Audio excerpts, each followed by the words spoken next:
राधे राधे। जय श्री कृष्णा। श्री राधा रानी की कृपा से हम भगवान के प्रिय भक्तों के पावन चरित्रों को श्रवण पान कर रहे थे।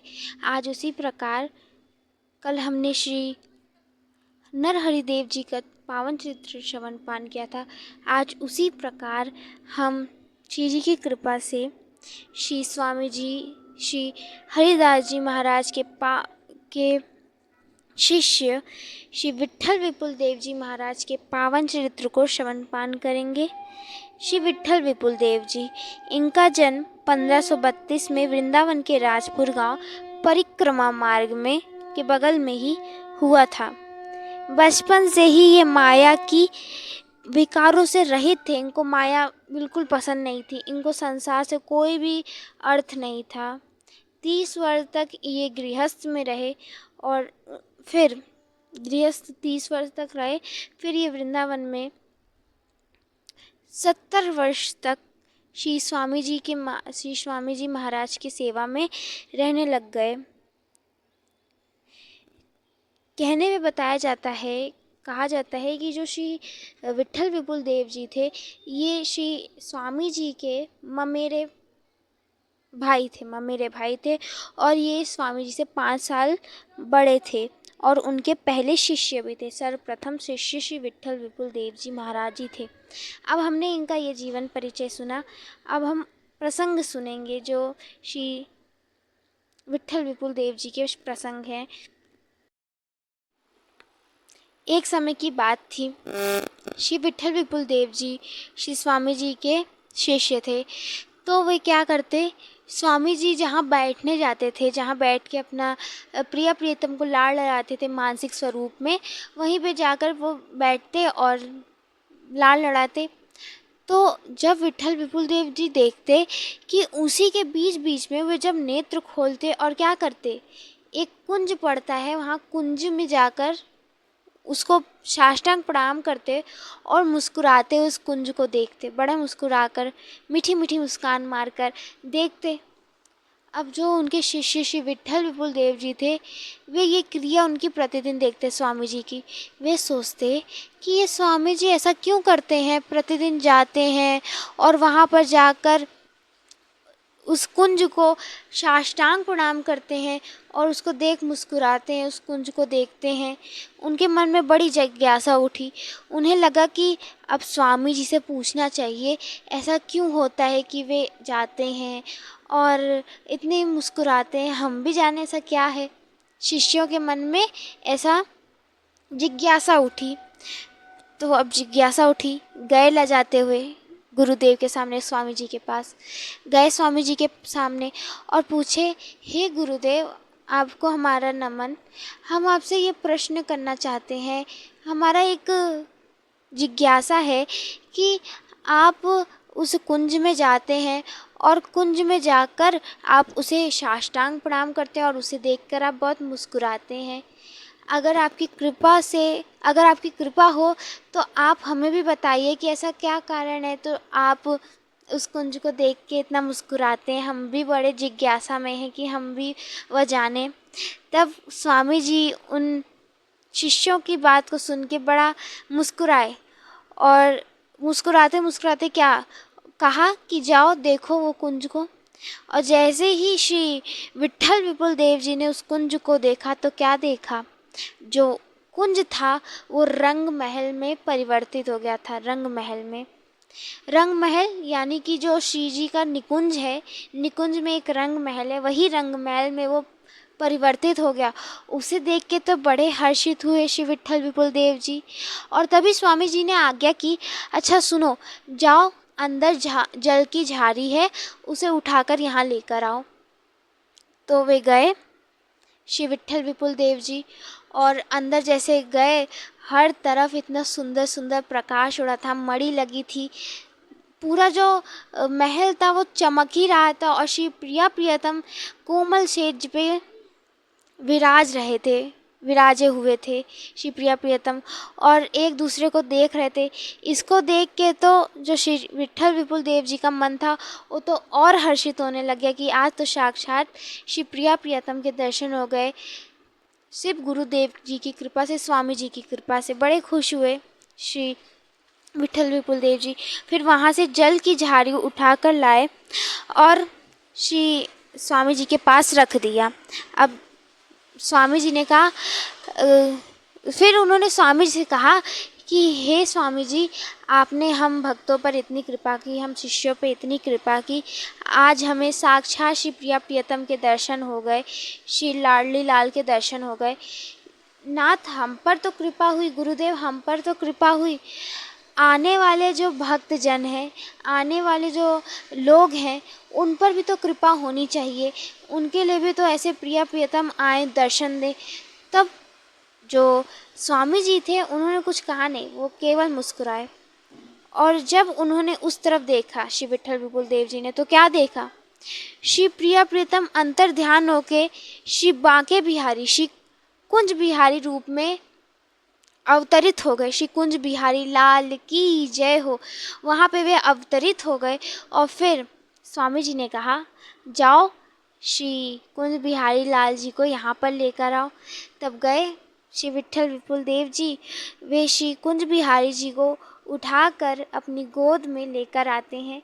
उनका जो वज़न था वो एक रुई के फोए से भी बड़ा हल्का, बिल्कुल वज़न नहीं था, बहुत हल्के से हमारे बिहारी जी आ गए। और फिर वे श्री विट्ठल विपुल देव जी श्री स्वामी जी के सामने अपने गोद में लेकर श्री बांके बिहारी लाल जी को लेकर बैठ गए। और जैसे ही स्वामी जी ने श्री बांके बिहारी लाल जी का दर्शन किया, ओहो, उनका मन तो प्रसन्न हो गया स्वामी जी का। वे इतने प्रसन्न हुए कि उन्होंने देखते देखते ही पद रचना कर दी, वहीं पर बैठे बैठे पद रचना कर दी। क्या रचना की? ऐसे ही देखत रहो, जन्म सफल करी मानव, प्यार की भावती भावती भावती के प्राण प्यारे, जुगल किशोर ही जानो, छिन टरो पल हो हूँ डट उत, रहो एक ही तानो। श्री हरिदास के स्वामी श्यामा कुंज बिहारी, 100 मन रानो, ऐसे ही देखत रहो, जन्म सफल करी मानो, ऐसे ही देखत रहो, जन्म सफल मनी करी मानो। यहाँ पर श्री स्वामी जी कहते हैं कि ऐसे ही मेरे बांके बिहारी लाल आप दिखते रहें और मनुष्यों का जन्म सफल करते रहें, यही श्री स्वामी जी कह रहे हैं। तो यहाँ पर हमने श्री कुंज बिहारी जी का प्रगट उत्सव देखा। वे प्रकट हुए, कैसे वे प्रकट हुए थे, हमने ये देखा। अब हम श्री विट्ठल विपुल देव जी के अंतर ध्यान की लीला श्रवण करते हैं। वे अंतर ध्यान कैसे होते हैं? जब देखा कि स्वामी श्री हरिदास अब उनका समय पूरा हो रहा है और जैसे ही वे अपने देह को त्याग कर श्री वृंदावन धाम श्री निकुंज में प्रवेश कर जाते हैं, निकुंज की नित्य लीला में प्रवेश कर जाते हैं, वैसे ही विट्ठल विपुल देव जी को इतनी उत्कंठ विरह पैदा हुआ, इतना विकलता पैदा हुई बिना गुरुदेव के, बिना स्वामी जी के। उन्हें इतना दर्द होने लग गया कि अरे मेरे स्वामी जी चले गए, अरे मेरे प्राणनाथ कहाँ चले गए।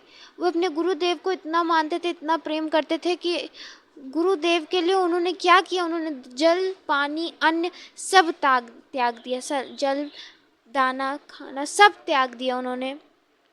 त्यागने के पश्चात अब वे एक जगह बैठे रहते।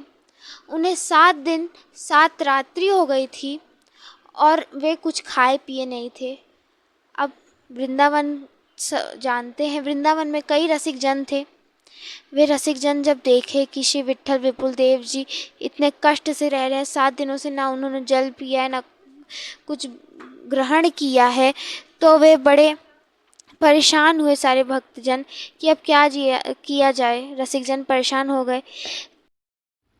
उनमें एक रसिक थे, उन्होंने कहा एक काम करते हैं, हम यहाँ पर रास की व्यवस्था करते हैं, रास को आयोजित करते हैं और उसमें हम प्रिया प्रियतम को बैठा देंगे और प्रिया प्रियतम उनको जाएंगे उनकी आँखों की पट्टी उस वक़्त श्री विट्ठल विपुल देव जी ने उसी दिन से अपनी आँखों पे पट्टी बाँध ली थी। तो प्रियाजू उनकी पट्टी खोलकर अपने हाथों से प्रसाद पवा देंगी। तो इसी बहाने श्री विट्ठल विपुल देव जी के मुख में कौड़ तो जाएगा, कुछ तो जाएगा ही। तब ये सब उन सभी रसिक जनों ने सोचा, और वहाँ पे श्री हरिराम व्यास जी महाराज को कह दिया गया कि आप बड़े जन हैं, आप गुरुजन हैं, आपकी बात तो वे मना नहीं करेंगे। श्री विट्ठल विपुल देव जी आपकी बातों को मना नहीं करेंगे, तो आप ही जाइए, उनको मनाकर यहाँ पे लाइए कि रास आयोजित हो रहा है, वहाँ पर श्री प्रिया प्रियतम की लीला होगी, उसी को देखने के काजे वे यहाँ आए। तब सबने ऐसा कहा तो श्री हरिराम व्यास जी चले गए। बड़े जन हरिराम व्यास जी गए, जाकर श्री विट्ठल विपुल देव जी से कहने लग गए कि वहाँ पर रास आयोजित हो रहा है, चलो वहाँ पे हम रास देखने चलते हैं, प्रिया प्रीतम का रास हो रहा है। तब गुरुजन की आज्ञा वह कैसे मना कर सकते हैं। तो विट्ठल विपुल देव जी उनके साथ चलने लग गए और चलने लग गए। फिर पहुँचे वहीं जहाँ रास आयोजित हो रहा था। वहाँ पर श्री विट्ठल विपुल देव जी बैठे ही थे। तब प्रिया प्रीतम अपनी लीला कर ही रहे थे। प्रिया जी को पहले बता दिया गया था कि आपको क्या करना है। प्रिया जी को ये करना था कि श्री विट्ठल विपुल देव जी के हाथ को पकड़ लेना था, फिर उनके पट्टी को खोलकर उनको प्रसाद पवाना था, ऐसा था। और तब जब प्रिया प्रीतम गए श्री विट्ठल विपुल देव जी के पास और गए और हाथ पकड़ लिया प्रिया जी ने, श्री विट्ठल विपुल देव जी के आराम से हाथ पकड़े। और तब प्रियतम उनके सर को सहलाने लग गए। और तब उसी क्षण प्रियाजू ने उनके जो पट्टी बंधी थी आँख की, वो पट्टी खोल दी और कहा, देखो मैं तुम्हारी प्रियाजू, वो देखो प्रियतम, हम तुम्हें दर्शन करने के काजे यहाँ आए हैं, चलो अब हमारे हाथ से कुछ पा लो। तब जैसे ये कहा तो जो श्री विट्ठल विपुल देव जी थे, वे नेत्रों में अश्रु भर के रोने लग गए, नेत्रों से खूब प्रेमाश्रु बहाने लग गए और कहने लग गए, हे प्रियाजू, हे प्रियतम जू, आप सब आए, लेकिन आपकी जो प्यारी सखी श्री ललिता जू कहाँ हैं, श्री ललिते कहाँ हैं। तब जैसे ही ये कहा तो श्री प्रियाजू ने कहा कि देखो वो तो अभी अपनी लीला में चली गई, श्री प्रिया प्रीतम की लीला में चली गई, तुम आओ। तब जैसे ही ये सुना कि वे लीला में अंतर ध्यान हो गए, उनके गुरुदेव श्री ललिता सखी स्वरूप श्री स्वामी जी लीला में अंतर ध्यान हो गए, तत्क्षण उन्होंने अपने देह को त्याग दिया। उसी रात्रि 7वीं रात्रि के दिन ही उन्होंने तत्क्षण अपनी इस शरीर को त्याग कर श्री प्रिया प्रीतम की नित्य लीला में वे चले गए। इस प्रकार उनका अंतर ध्यान की लीला है। श्री विट्ठल विपुल देव जी के द्वारा बहुत से पद रचित हैं, उनमें से हम एक पद जो कि रचित है उसे श्रवण करते हैं। हमारी माई श्यामाजू को राज जाके अधीन सदाई सावरो, या ब्रज को सिरताज, यह जोरी अविचल वृंदावन नाही, आन सो काज, श्री विट्ठल विपुल बिहारनी के बल दिन जलधर जयो गाज। हमारी माई श्यामाजू को राज, इस पद का अर्थ है हमारी माई, हमारी सखी श्री श्यामाजू का नित्य राज है, उन्हीं का श्री वृंदावन में धाम है, राज है। श्री बाके बिहारी लाल भी उनके चरणों में अपने माथे को टेकते हैं। रसिक शिरोमणि ब्रजराज श्री कृष्ण भी हमेशा जिनके अधीन रहते हैं वह श्री राधा ही हैं। श्री राधा कृष्ण की यह दिव्य जोड़ी नित्य ही वृंदावन में विहार करती रहती है। ऐसा लगता है मानो इनको और किसी काम के लिए नहीं है, इनको किसी और काम से मतलब नहीं है, अर्थात अपनी सखियों को दिव्य रस देने के लिए यह नित्य विहार करते हैं और सभी सखियों को प्यार प्रदान करने के लिए, प्रेम प्रदान करने के लिए, रस प्रदान करने के लिए ये विहार करते हैं। श्री विट्ठल विपुल देव जी के शब्दों में एकमात्र विहारनी श्री राधा रानी के बल पर ही उनको नित्य विहार रस प्राप्त होता है। इस प्रकार श्री विट्ठल विपुल देव जी के इस पद को